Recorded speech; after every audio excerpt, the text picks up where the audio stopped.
Top 10 gemstones that shaped ancient power. From thrones to ritual tools. They were never worn for beauty, never chosen for charm, and never meant for trade. These were not gemstones of personal fortune.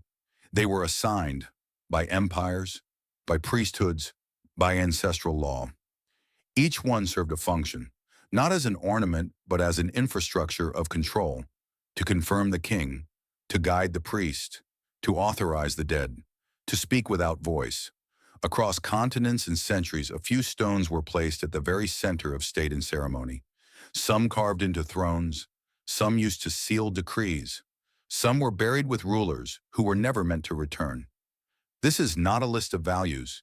It is a record of who held power and what was required to prove it. Don't forget to press and hold that like button, leave a comment, and hit subscribe before we begin. Ranked 10th. Jet, the stone of prehistoric silence and control. It looks like nothing. No color, no brilliance. A smooth, matte black surface, cold as ancient glass. And yet, it was placed with care, generation after generation, in the center of the chest of the dead. This is jet, not a gemstone in the commercial sense, but a fossil of compressed wood, formed over millions of years. And for over 2,000 years, it was at the heart of death rituals in prehistoric Britain and the Baltic region. Jet is not rare geologically, but access was limited. It had to be carved precisely, polished skillfully, and worn in ritual forms that obeyed rules now lost. The earliest examples date back to around 3,500 BCE, during the Neolithic period in Britain. At sites like Amesbury near Stonehenge and further north in Yorkshire, archaeologists found jet necklaces, segmented spacers, and even large plate-like pendants buried alongside women of high ceremonial status. In these burials, jet was not used as jewelry, it was placement. The body was oriented toward the sun. The beads were laid not randomly, but in defined symmetrical patterns, like a language only the living could read, and only the dead could carry forward. Further east, in the Baltic coastlines of modern-day Germany and Poland, jet took a different form. It was carved into solar discs and stylized vulvas, symbols of fertility and celestial cycles. These were buried with men not of war, but of role, likely spiritual figures, whose function wasn't to lead armies, but to balance forces. Life and death, light and shadow. Jet had no inscriptions. No kingdoms issued seals made of it. But in the absence of written history, the consistency is telling. The shape of the beads, the positioning in graves, the absence of any other material alongside it. Jet signified something, but not to all.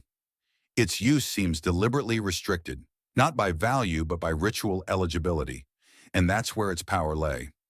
It was among the few stones that held meaning across pre-Christian, pre-literate Europe. It survived not because it was desired, but because it was feared, respected, bound by rules that predated kings. Eventually, as belief systems centralized and gods were given names, faces, and organized priesthoods, they began to lose their significance. It lost its role not because it failed, but because rituals moved from the natural world to the institutional. It had no place in cathedrals. But before thrones rose, jet governed the silence between life and death, and that was power. Ranked 9th, Serpentine, the stone that replaced the dead. In a sunken plaza near modern-day Laventa, archaeologists uncovered a strange ceremonial pit. No bones, no ashes, but 15 human figures, arranged in 2 rows, facing forward, buried upright beneath the ground. They weren't remains, they were statues, each one carved from serpentine, a rich green stone, sometimes veined with black, occasionally clear as pressed moss. They stood about half a meter tall, human in shape but stylized. Heads large, eyes hollowed, arms to their sides. They had no names, no inscriptions, and no signs of having been displayed. The person who carved them didn't intend for them to be seen. They meant for them to be buried. In the ritual logic of the Olmec, one of Mesoamerica's earliest civilizations, serpentine served a role that few stones have ever had. It wasn't for currency. It wasn't for status. It was a substitute for the body. When a king, priest, or warrior passed beyond the reach of the living, The body decayed, but the rituals required something solid, something that could carry form across the boundary. That's what these figures were. Not symbols, stand-ins. They weren't buried with people. They were the people. This wasn't a symbolic burial. It was a replacement. A stone double is offered to the earth to close the loop between death and regeneration. Serpentine was chosen not for brilliance or value, but because it was easy to shape, yet heavy in presence. It mimicked jade, but lacked the rigidity. It looked alive, but aged slowly. A perfect material for liminality, for the in-between. And this idea wasn't confined to the Olmec. Across the Pacific, in what is now China, serpentine played a parallel role.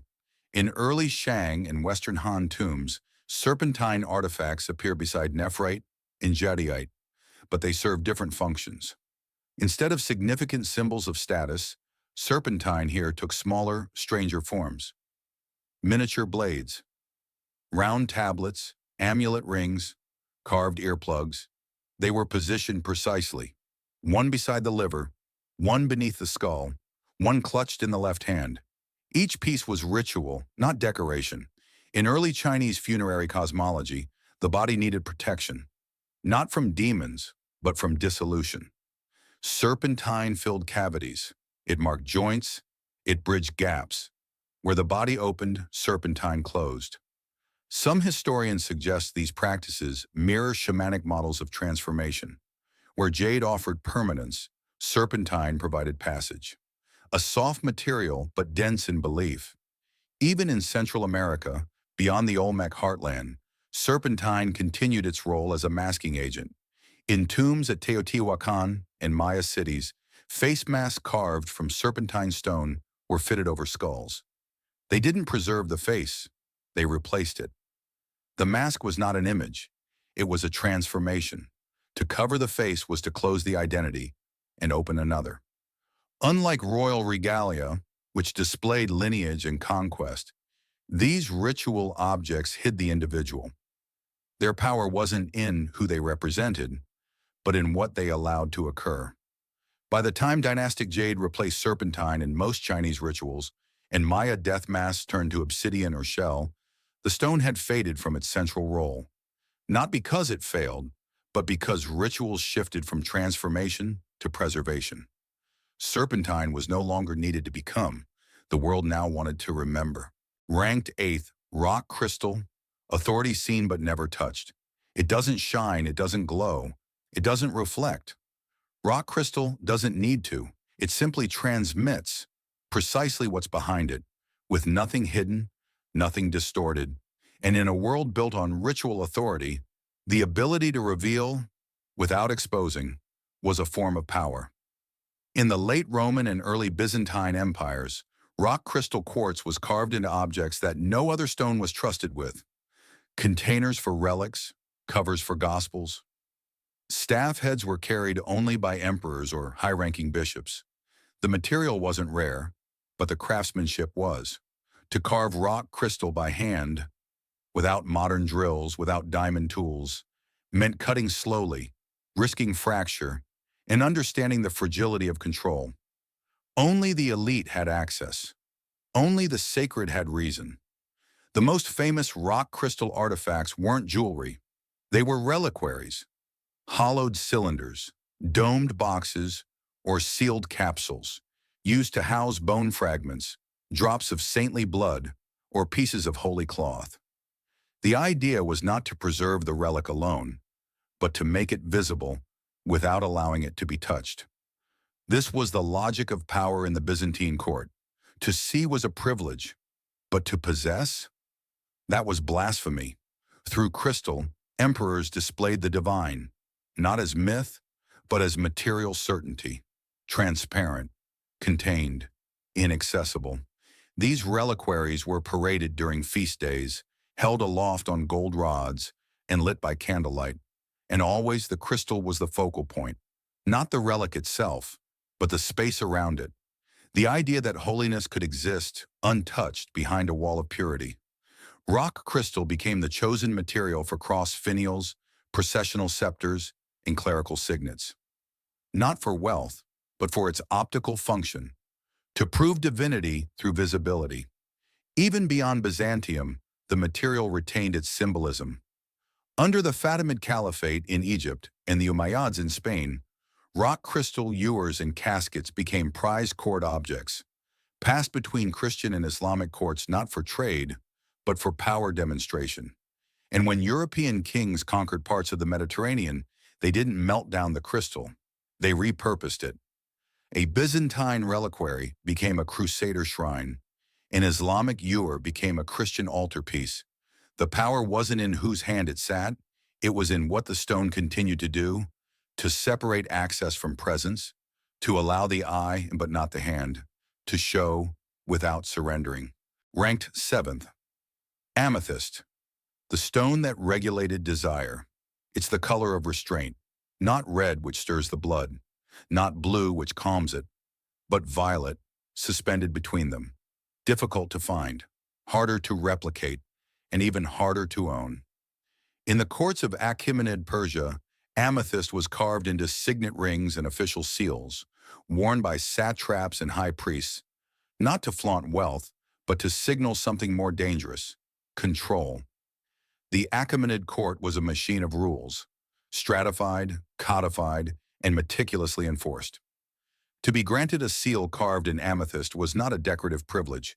It was permission to formalize power, to imprint a decree upon wax, to bind actions in law.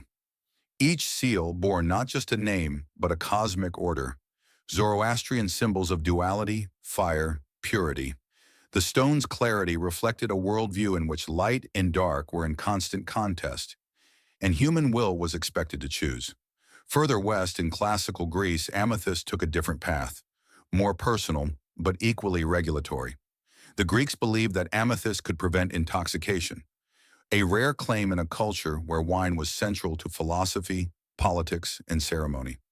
The name itself, amethystos, meant not drunk. It was carved into goblets, chalices, and kylixes used during symposia, where men debated statecraft and metaphysics. But the point wasn't mystical protection, it was a reminder. To drink with control, to speak with reason, to engage but not dissolve. In this context, amethyst was not a jewel, but a moral check, a stone that quietly enforced the social contract between self and society, and that function of being materialized restraint carried forward. By the time of the late Roman and early Byzantine periods, amethyst had become a standard in ecclesiastical rings, bishopric insignia, and royal tokens of spiritual authority. Still purple, still clear, still embedded with meaning. No army was raised under the banner of amethyst, no tomb was sealed with it, no kingdom fell because of it.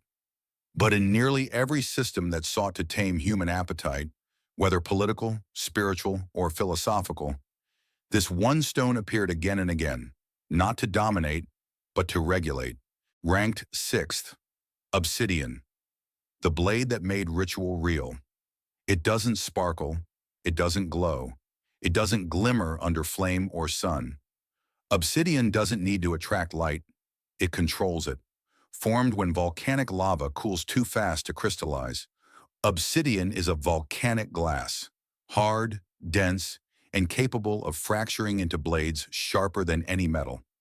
In the Neolithic highlands of Anatolia, obsidian was being mined over 9,000 years ago, long before the advent of bronze or iron. It was extracted from specific volcanic domes, such as those near Hassan Dagh, and distributed in controlled flows to communities like Çatalhöyük. There, it was carved into blades, arrowheads, and ceremonial tools. But it wasn't used freely. Obsidian in early Anatolia was not just a material, it was a privilege. Only specific households had access. Only sure hands could shape it. And its presence in graves was never casual. When placed with the dead, particularly infants, women, or bodies in ritual positions, obsidian became something more than utility. It became a bridge between living order and cosmological rupture. In Mesoamerica, the stone's power was pushed further. Among the Olmec, Teotihuacan, Maya, and Aztec civilizations, obsidian was ritualized into three distinct forms. First, the sacrificial blade, broad, flat, and polished for precision, used not for combat, but for ritual cutting, to open the chest, to remove the heart, to complete a transaction with divine forces. Second, the obsidian mirror, a convex black surface, polished until it reflected no distortion. These were not vanity objects. They were instruments of vision. Priests stared into them to speak with deities, predict omens, or interrogate the fate of a war or a ruler. Third, the mask. Obsidian shards laid across the faces of the dead, or full masks carved to erase identity. They were not meant to preserve the face. They replaced it. Across all three, the logic was the same. Obsidian did not decorate, it acted. Unlike jade, which symbolized longevity, or gold, which represented status, obsidian was about function, sharpness, precision, finality. Its use was regulated, its trade tracked, its presence in ritual sites cataloged by priesthoods and noble orders. No other stone on this list required such bureaucratic control. Its danger was real. It cut without hesitation, and it could not be melted, reshaped, or repaired. In both Anatolia and Mesoamerica, it served to define the boundaries of power, not through wealth, but through access to it. Those who possessed obsidian were those allowed to end things, lives, identities, rituals. Even today, the edges of obsidian cut cleaner than surgical steel. But in the ancient world, it was used once, then buried, broken, or hidden. Not for reuse, but because no sacred edge was meant to cut twice. Its power lay in its finality. And that is why obsidian was never a symbol. It was a consequence. Ranked fifth, turquoise, the stone that marked divine allegiance. It was never worn casually and never traded as a mere gem. Across 3 continents and over 5,000 years, turquoise appeared only where political authority met spiritual alignment, and only where the state declared itself an extension of the divine. In ancient Iran, on the northeastern plateau, once controlled by the Elamites and later the Achaemenid Empire, turquoise was extracted from Nishapur and the surrounding deserts. These mines weren't open to commoners. They were administered by temple estates, tied to Zoroastrian fire cults and early royal lineages. Turquoise here wasn't shaped into beads or rings. It was inlaid into the hilt of ceremonial daggers, the edges of ritual altars, and the scale armor of royal guards. The Achaemenid kings, who claimed divine order through Asha, didn't just rule by decree, they ruled by color. Turquoise, with its sky-toned opacity, marked proximity to truth, fire, and divine clarity. It was never placed on the body without ritual sanction and never appeared on objects unbound from state theology. Further west in Egypt, turquoise took on a different logic. Mined from the Sinai Peninsula as early as the First Dynasty, approximately 3000 BCE, it became integral to the regalia of Old Kingdom pharaohs. Inscriptions at Serabit el-Qadim indicate that expeditions to extract turquoise were royal in nature. Led by appointed officials, protected by armed convoys, and blessed by the priests of Hathor, the goddess most closely associated with fertility and mining. What turquoise adorned in Egypt was not personal vanity, it was institutional authority. It was pressed into the funerary mask of Tutankhamun, seated around the eyes and brow to invoke divine vision. It formed the collars and pectorals of high priests. It was carved into scarabs and placed over the heart during burial, inscribed with spells from the Book of the Dead. Its power wasn't aesthetic, it was procedural. A turquoise amulet in Egypt wasn't protection in itself. It worked only if carved correctly, appropriately blessed, and placed precisely where ritual law demanded. Yet it is in the American Southwest where turquoise achieved its most widespread ritual integration. Among the ancestral Pueblones, Hohokam, and later the Navajo and Apache peoples, turquoise was neither centralized by a king nor monopolized by the clergy. It was distributed, but only within tightly defined ceremonial networks. In Chaco Canyon, turquoise was never found randomly. It concentrated in kivas, great houses, and ritual caches, often broken intentionally, buried in groups, or placed beneath floors as offerings. The people of Chaco didn't wear turquoise for beauty. They deposited it to maintain reciprocity with sacred forces, sky, rain, ancestral spirits, and planetary order. Further south, in the Aztec capital of Tenochtitlan, turquoise regained exclusivity. Mosaic masks of gods like Xiuhtacuhtli, Lord of Fire and Time, were constructed from thousands of hand-shaped turquoise fragments. These masks were not decorative. They were embodiments of divine cycles. Only priests had the right to touch them.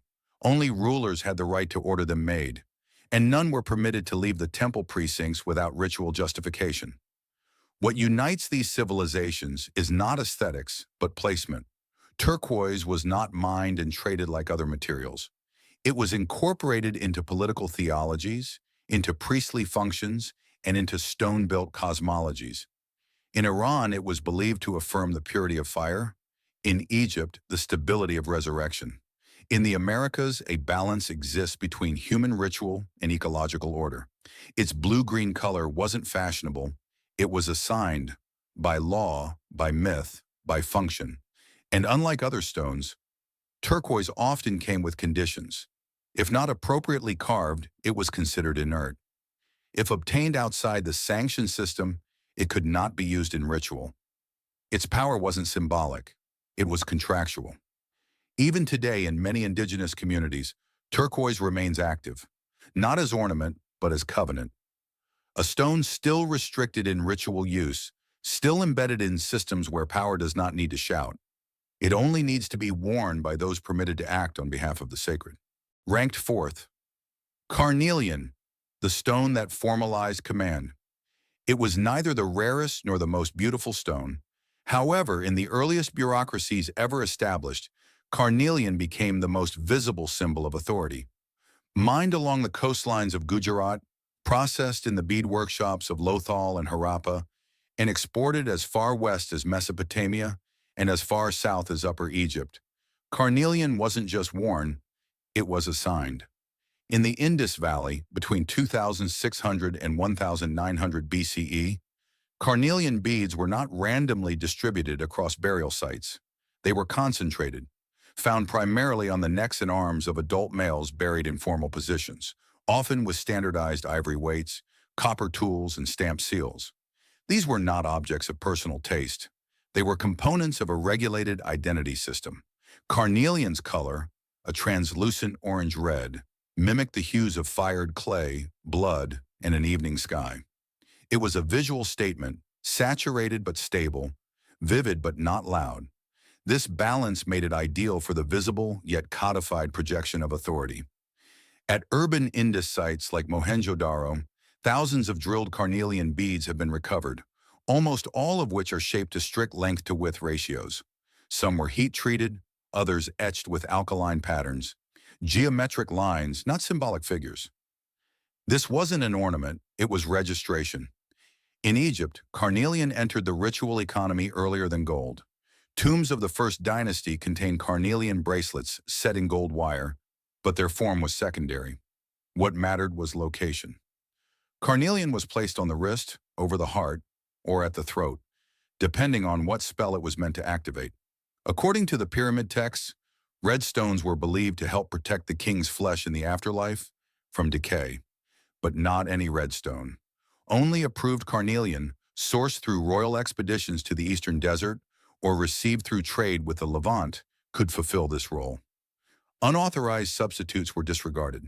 By the time of the Middle Kingdom, carnelian had evolved into a state-sanctioned medium for command seals. Scarabs carved in carnelian were not decorative. They were tools of validation.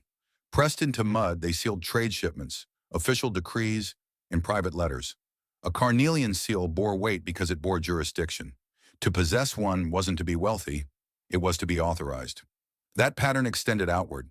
In Mesopotamia, carnelian beads arrived from the Indus via the Gulf. In Susa, in Mary, and at Ur, they appear in palace storerooms, not in public markets. In Crete, Minoan artisans copied Indus bead drilling methods to create symmetrical carnelian necklaces for priestesses. In each case, the logic held, carnelian marked rank, not emotion, and the stone itself helped enforce that. Unlike softer materials like shell or limestone, carnelian could be polished to a high shine, drilled with precision, and worn for decades without losing shape. But it couldn't be reshaped without fire. That made it stable and irreversible. Once cut, it held its form. Once worn, it is identified. Once buried, it closed a file on a life tied to systems of command. Carnelian is not a stone of mystery, transformation, or revelation.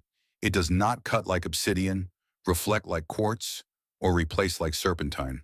What it does is certify. It makes official the passage of power from voice to object, from ruler to decree, from identity to enforcement. For this reason, no other stone in early human history appears more consistently in the infrastructure of power. In stamps, beads, burial approvals, and visible codification of access. Even today, excavations in Harappan sites rarely find carnelian beads outside elite contexts. Even broken ones are preserved, not for beauty, but for classification. In power systems where authority required visual confirmation, carnelian stood at the center. It wasn't precious, it was precise, and for nearly 2,000 years it turned command into color. Ranked third, ruby, the gem that confirmed sovereignty. It was not traded in markets. It was not worn without ceremony. In the ancient courts of Sri Lanka, Burma, and later Southeast Asia, the ruby was never simply mined, it was recognized. Found primarily in the metamorphic belts of Mogok and the gem-bearing gravels of Ratnapura, rubies were rarely discovered as clean, prismatic crystals. Most came rough, opaque, embedded in rock, indistinct in appearance. But when the right hue emerged, a deep, saturated red that resisted fading in sunlight, the gem was not classified by grade. It was declared royal. In early Sinhala kingdoms, rubies were not distributed as gifts. They were presented to kings, to high-ranking monks, to envoys from distant courts, as objects of alignment. The stone was not valuable in and of itself. Its value came from who was permitted to possess it. Ancient inscriptions refer to particular rubies as Ratnaraja, king of gems, and Ratnapala, gem protectors. These weren't poetic names. They were legal designations. A ruby held without sanction was not contraband. It was blasphemy. The logic carried east. In the pagan and Ava kingdoms of Burma, rubies were extracted not only through labor, but through ritual permission. Mines were opened with offerings. Excavated material was sifted not for profit, but for confirmation, whether the earth had yielded something worth binding to the state. When such a stone was discovered, it was added to the royal inventory. The larger ones were not cut. They were sealed in palace walls, embedded into the base of thrones, or used in sanctification ceremonies for pagodas. The idea was simple. Power was not extended outward through the ruby. It was anchored by it. Rubies in these courts functioned the way seals did in Mesopotamia, or carnelian in Egypt, not as symbols, but as conditions of rule. Their redness was not beauty. It was proof of favor. The Burmese believed that the best rubies, known as padamya, possessed internal fire. If the light inside was too strong, the stone was said to burn the flesh of the impure. That belief wasn't ornamental. It was judicial. It separated those fit to rule from those who merely inherited position. In many cases, rubies were not worn directly on the skin. They were housed in gold casings, in velvet-lined chests, in shrines that were themselves off-limits to commoners. When displayed, the ruby did not signify wealth. It is in an activated status. And when not on display, it preserved that status by absence, like a legal document held under seal. In Thai and Khmer courts, the ruby became codified into ceremonial regalia. Alongside sapphires and emeralds, it formed the visual core of the crown jewels. But always its position was central. Rubies were embedded in chest plates, sword hilts, and crown frontals. Not because they glittered, but because they glowed in low light, in temple interiors and enclosed coronation halls where candles were the only source of verification. A ruby that held its color in firelight was considered true. Not flawless, just true. And a king who wore it could speak on behalf of order. That principle was never universal. In Europe, rubies were desired but often confused with spinel. Their role in coronation rituals was decorative, not determinative. However, in South and Southeast Asia, their status remained fixed. Sovereignty was not fully ratified without their consent. This is why particular rubies were never sold, even when dynasties fell. They were passed quietly into new hands, held under new names, not as treasure, but as continuity. Even today, the largest rubies of historical origin in South Asia are rarely found in private auctions. Many were never cut. Others were recut in colonial times, stripping them of both context and claim. What remains, in monasteries, in royal museums, in locked drawers beneath documents, is not just a gemstone. It's a reminder. Some materials did not enter circulation because they were too rare. They remained outside the market because they were already spoken for. Ranked second, Lapis Lazuli, the stone assigned to gods. It came from only one place. The Badakhshan mines, situated in the northeast corner of present-day Afghanistan, are carved into limestone cliffs at an elevation of 3,000 meters above sea level. For over 6,000 years, this single source produced the world's lapis lazuli. There were no alternatives, no substitutions. If a fragment of lapis was found in a court, in a tomb, or in a shrine, it could be traced to this vein. That geographic exclusivity created an unusual dynamic. Lapis was not rare because few knew of it. It was rare because those who needed it had to obtain it through a controlled process. By the mid-3rd millennium BCE, lapis had entered the political and ritual economies of multiple civilizations simultaneously, and always in positions where visibility equaled authority. In Mesopotamia, it lined the eyes of cult statues, not for ornament, but to simulate divine presence. The gaze was not painted, it was lapis, embedded, polished, locked into the sockets of gods who demanded constant attention. In Sumerian temples, only statues of the highest rank, Enlil, Inanna, Nana, received lapis eyes. All others remained blank or inlaid with shell. In Akkadian inscriptions, lapis lazuli was reserved for objects associated with oath-taking and kingship. The cylinder seals used to sign legal decrees and war treaties were often carved from lapis lazuli, not for its hardness, but for its recognition value. To stamp a document with lapis was to invoke alignment with cosmic order. Not merely royal law, but divine precedent. Egypt imported lapis in blocks, processed it into amulets, and buried it in regalia. But again, not universally, its role was coded. The gold death mask of Tutankhamun, created around 1323 BCE, features narrow bands of lapis around the eyes and forehead. These stripes are not decorative. They mark the activation of perception, the ability to see into the afterlife as Horus, not as man.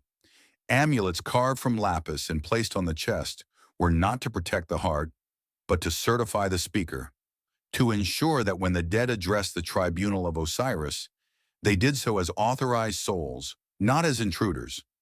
The Persian empires that followed didn't ignore this tradition. They institutionalized it. In the Achaemenid and Sasanian courts, lapis was used not only in ritual objects, but also in territorial gifts. When provinces were brought under imperial protection, lapis was included in the regalia offered to local rulers as a signal of theological alignment.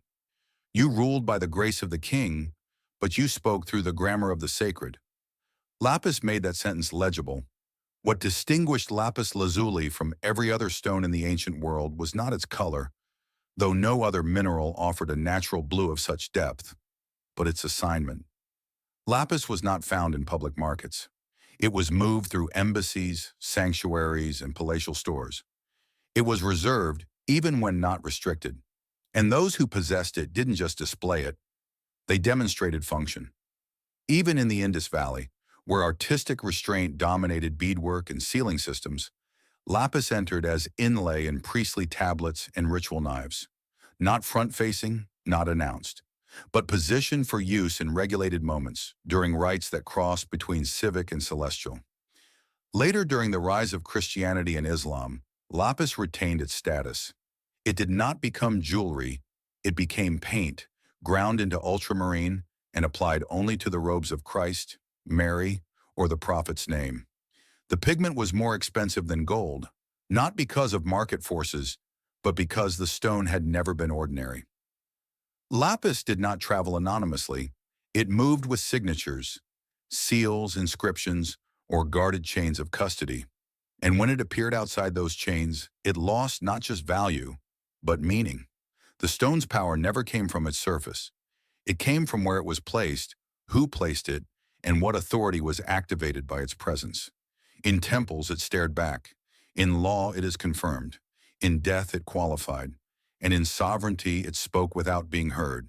In first place, Jadeite, the authority that outlived the body. It was never cut to shine and never sold openly. And in every civilization that used it, Jadeite belonged to the dead long before it ever came into contact with the living. In Mesoamerica, where royal bloodlines were tied not only to ancestry, but to cosmic legitimacy, Jadeite was used to structure death, not as an end, but as a transfer of jurisdiction. Carved from the green deposits in the Motagua Valley of Guatemala, Jadeite was incorporated into Maya and Olmec ritual systems as early as 1000 BCE, not as currency, not as decoration, but as a material that allowed passage between realms. Among the Maya, Jadeite did not travel through commerce. It moved through obligation. When a king died, his mouth was sealed with a bead of Jadeite, placed between the teeth, not as an ornament, but as verification. The belief was simple. If the soul of a ruler was to speak in the afterlife, it needed a substance recognized by both human ancestors and divine arbiters. And only Jadeite, not nephrite, not serpentine, not obsidian, held that status. This was not a metaphor. It was the administration. In tombs across Copan, Tikal, and Palenque, Jadeite was placed over the sternum, embedded into spine alignments, or fitted into headdresses with mirrored symmetry. The weight of the stone was calibrated. The shape followed calendrical proportions. The placement conformed to liturgical geometry. The jade did not honor the ruler. It authorized him to continue functioning in another system. Even during life, kings did not own jadeite. They carried it under license. The most powerful pieces, the masks, ear flares, and chest plates, were not property. They were state-regulated objects assigned to the body as part of a ceremonial office. If a ruler was captured, the jade was removed first, not to humiliate, to end the function. Without jadeite, one could no longer act as a vessel of divine time. In the Olmec world, centuries earlier, jadeite had already been assigned to the transformation of form. Infants buried beneath temple platforms were sometimes given jade celts, long, polished tools never used, placed vertically over the face or heart. These were not substitutes for weapons. They were declarations of spiritual eligibility. The body beneath could not rule, but it could ascend, and the jade marked that potential. What made jadeite different from every other stone was not its toughness, though it is more complicated than steel, or its color, though the finest imperial green stones seem almost self-illuminated. What made it different was how strictly it was regulated. Outside of royal lines and ritual practitioners, jadeite was not worn. In many Maya cities, the possession without role or ceremony was prohibited. Not unofficially, legally. The stone could not be buried in private. It could not be passed through marriage. It could not be gifted across ranks. Jadeite in this system was not a luxury. It was a license. That logic, under different names, appeared again in Asia. In Burma's Kachin highlands, jadeite was extracted and delivered through hereditary chains of ownership. By the 18th century, Imperial China began importing Burmese jadeite, prized above local nephrite, and slowly redefined its spiritual use. In Qing-era funeral rites, jadeite plugs were inserted into orifices to prevent the spirit's escape. Carved cicadas were placed on the tongue of elite corpses. And in Manchu law, jadeite objects used in state rituals were registered by function, material, and occasion. They could not be replicated without the imperial seal. In both regions, Mesoamerica and Asia, jadeite was used to construct the continuity of command. It did not preserve memory, it preserved its role. A king once buried with jadeite remained politically present in ancestor consultation, calendrical readings, or agricultural offerings. And any removal of that jade, whether through grave robbery or cultural shift, was not just a loss of artifact, it was a rupture of sovereign continuity. Today, museum shelves label jadeite as a ritual stone or grave ornament. But in every context that mattered, jadeite was neither. It was a functional medium of jurisdiction. It was how power crossed the threshold of life and retained authority beyond it. Power was never just a voice. It had to be fixed in material, visible, sanctioned, unchanging. These stones didn't circulate freely. They weren't symbols of desire. They were instruments of legitimacy. From the blade that ended a life, to the bead that sealed a tomb, to the crystal that let no hand touch what the eye could see, each stone enforced a structure. Who could act, who could speak, and who would be remembered? Not all power left monuments, but the stones it used are still here, exactly where they were placed, exactly how they were meant to be seen. Let us know which one resonates with you in the comments, and don't forget to like and subscribe to our channel for more content like this.